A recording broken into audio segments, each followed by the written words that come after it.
Quando eu entrei na faculdade de psicologia em 1996, às vezes ocorriam nas aulas debates sobre o desejo.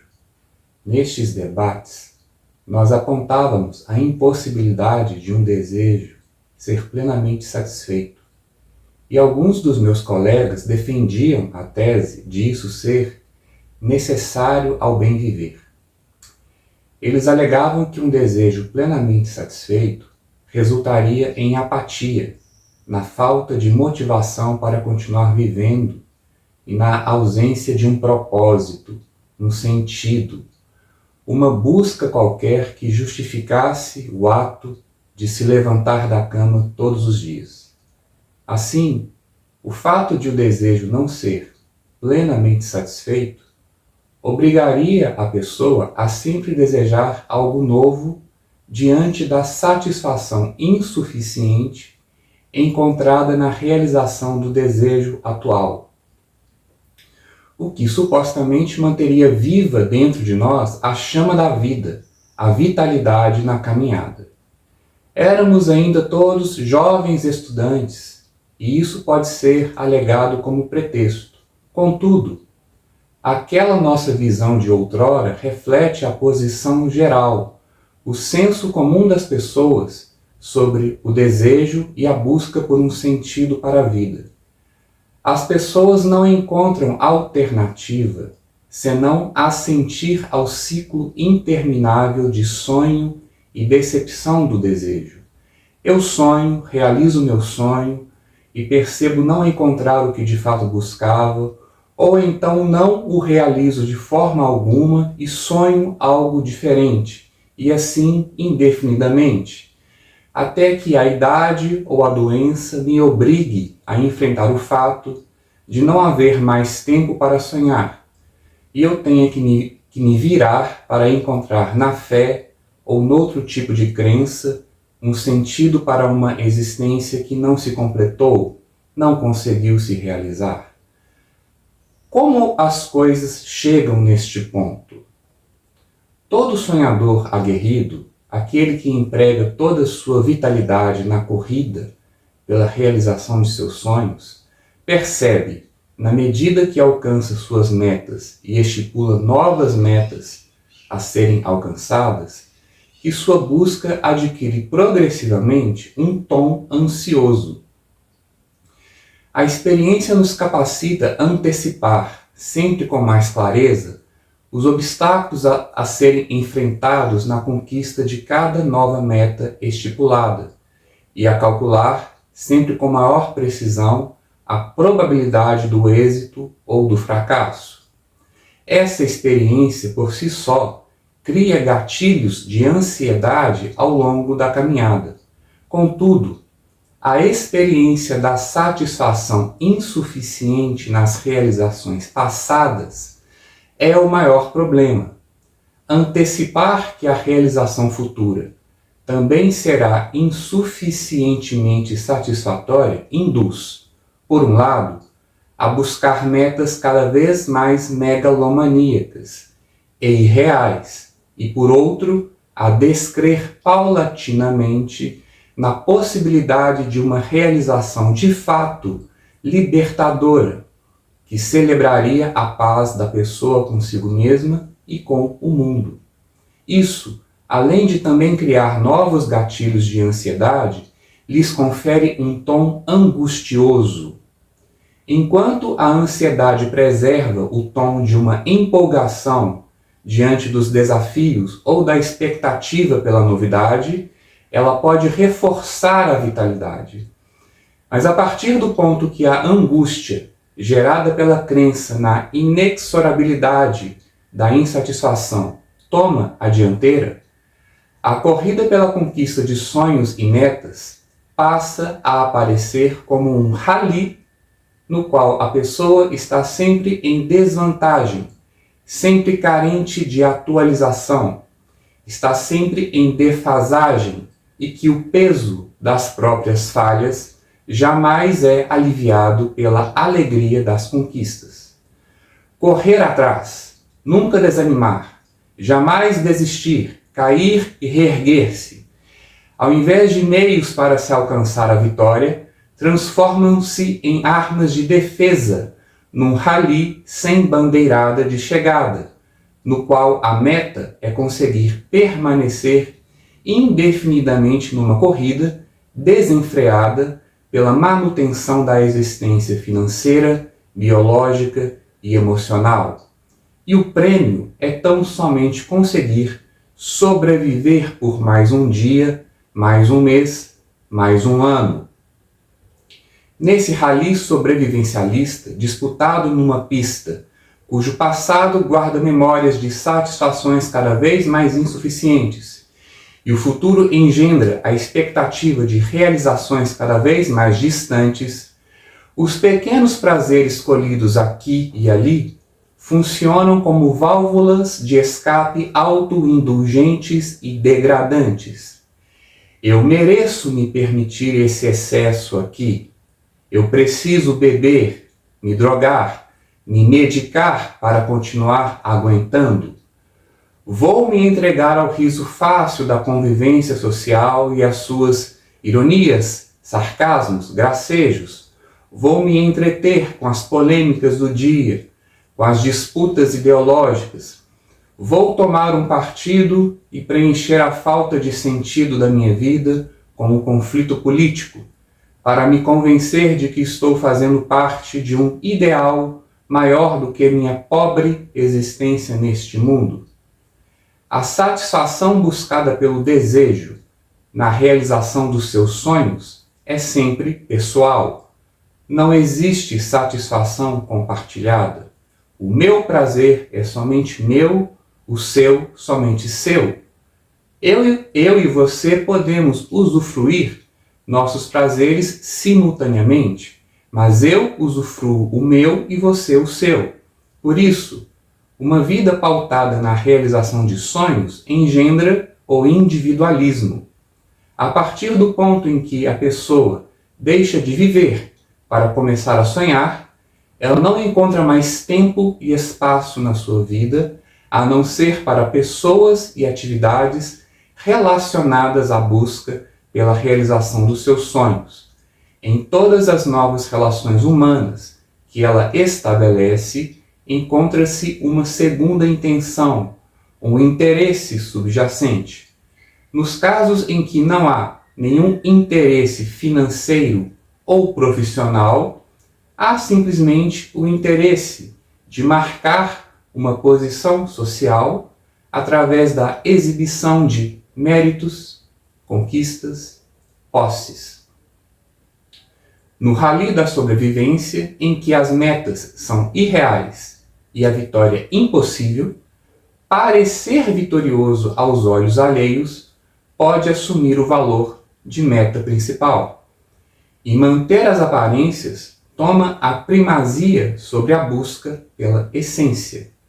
No meio de pessoas afetando ser o que não são e dissimuladas por segundas intenções, a desconfiança, aquela forma de ressentimento prévio e generalizado contra todas as pessoas e que se antecipa a ataques alheios que ainda não foram desferidos e na maioria dos casos nunca são, toma ares de prudência e sabedoria. A sabedoria engendrada pelo desejo é desconfiada e hostil.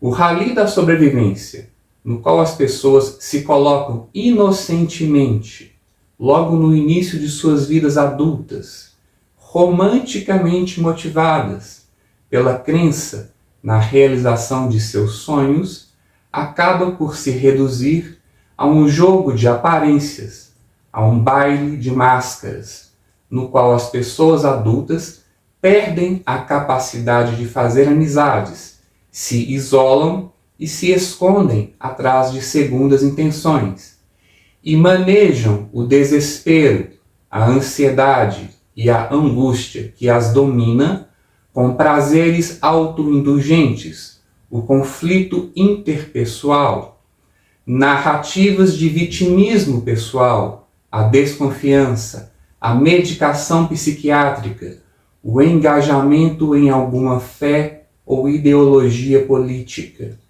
Esse é o retrato do mundo em que vivemos. E tudo porque, assim como no caso da minha turma de faculdade de psicologia, elas também não encontram alternativa para a existência que não seja a submissão ao ciclo interminável do sonho e da decepção.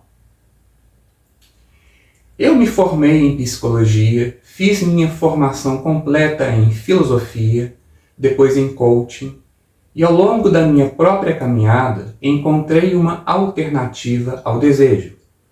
Observando o desejo mais de perto, percebe-se que ele é imediatista, ele não sabe esperar. Se não é satisfeito imediatamente, ele grita. Mas todo sonhador aguerrido teve que aprender a esperar, a adiar a própria satisfação, a aceitar que muitas vezes seu esforço não será recompensado e a tentar novamente. Essa força que o sonhador aguerrido emprega na realização dos seus sonhos não é o desejo, mas a vontade. O sonhador aguerrido, e cada um de nós, aprendeu, pois fomos obrigados a aprender, a colocar a vontade a serviço do desejo. A vontade é a vitalidade que nos mantém firmes no rally da sobrevivência. A ansiedade e a angústia, que eventualmente a contaminam ao longo desta corrida desenfreada, é produto do desejo, sempre exigente de satisfação e amedrontado diante dos obstáculos à mesma.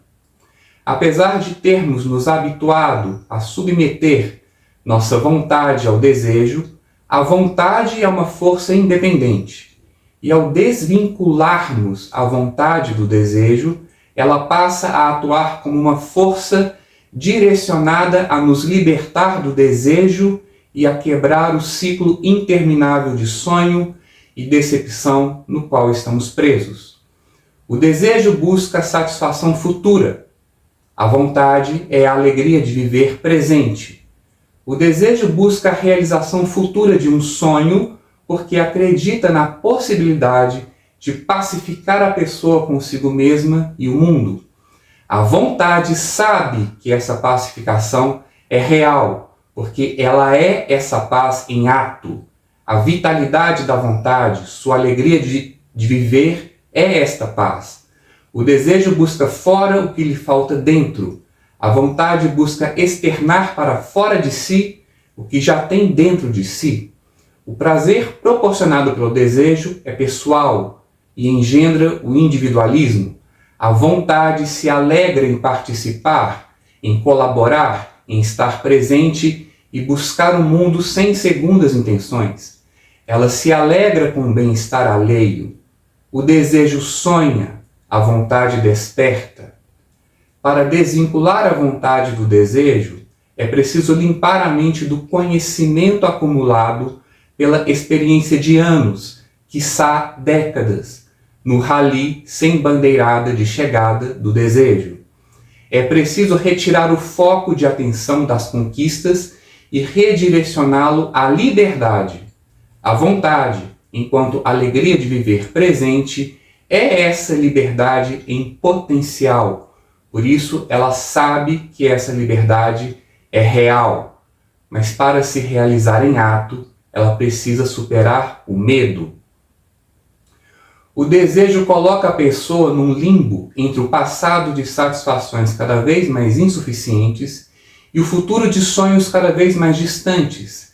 Aprisionada neste limbo, a pessoa se apega ao presente e à escassez que encontra nele. Não necessariamente a escassez material, mas certamente a escassez existencial. Eu não gosto do meu trabalho, mas tenho medo de perder meu emprego e não conseguir me sustentar no futuro. Meu relacionamento é infeliz e abusivo, mas tenho medo de ficar sozinho e de não encontrar outra pessoa. Não suporto mais as conversações fúteis e o jogo de intrigas das relações sociais.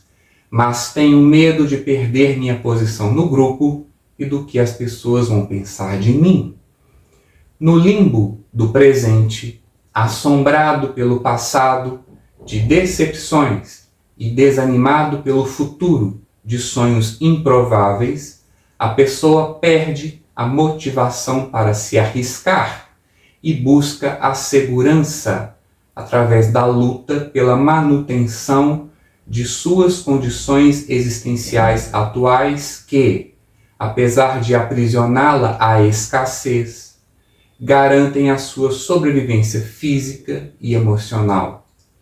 O desejo e sua contraparte, o medo, são motivados pela crença no futuro e por quaisquer ideias, doutrinas, jogo de palavras que possa reforçar a fé e a confiança e lhe dar alguma sensação de certeza sobre as coisas que virão.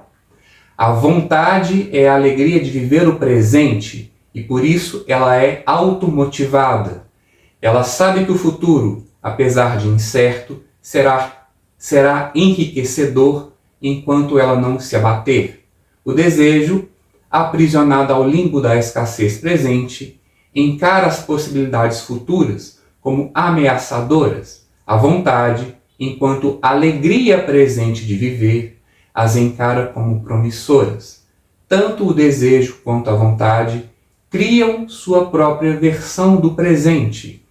O presente do desejo é o limbo entre o passado e o futuro fantasmagóricos, no qual a busca por segurança é o que mais importa, e a passagem do tempo se reduz a um ciclo de repetições em que a mesma escassez se preserva indefinidamente.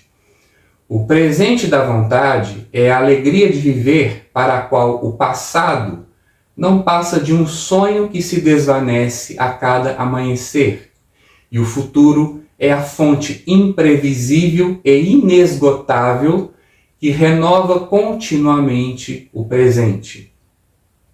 Libertar a vontade do desejo, da busca por segurança na qual, inevitavelmente, cai o ciclo de sonhos e decepções, é se colocar no caminho da felicidade. A vontade não reconhece o medo sobrevivencialista como um motivo válido para retroceder. Ela vai avançar para cima deste medo e vai tentar romper o limbo em que os dias são sempre uns iguais aos outros e o apego à escassez que lhe serve de sustentação, para entregar-se com alegria ilimitada ao fluxo do presente sempre renovado. A escolha diante deste impasse vai decidir que futuro será trilhado a partir dali. 30 anos depois de meu ingresso na faculdade de psicologia, eu hoje tenho a convicção que o objetivo de todas as linhas de psicoterapia ou coaching é tomar o partido da vontade que existe em cada pessoa e ajudá-la a vencer a batalha contra o medo de se privar da escassez e contra a segurança habitualmente encontrada nela, desconstruindo todas as crenças equivocadas que sustentam o aprisionamento da mente no limbo temporal e existencial criado por ela mesma. A força da vontade necessária para quebrar o ciclo do sofrimento não está direcionada ao alcance das conquistas estipuladas pelos sonhos, embora o caminho da vontade possa passar por muitas delas. As conquistas podem fazer parte do caminho da vontade, mas a meta final da vontade é a libertação de todas as metas, é cessar a busca contínua no exterior daquilo que supostamente falta no interior. O despertar da vontade ocorre com a descoberta de que ela é uma força independente do desejo e que ela pode ser desvinculada da busca pela realização de sonhos e da necessidade de se correr incessantemente para longe das ameaças. A partir desta descoberta, a paz e a alegria começam a brotar naturalmente no interior, e o caminhar da vontade, a partir daí, passa a ser a realização exterior, sem esforço, da realidade já existente no interior. Muita coisa se passou desde os debates primordiais dos primeiros períodos de faculdade. Eu sou Daniel Grandinetti. Muita paz.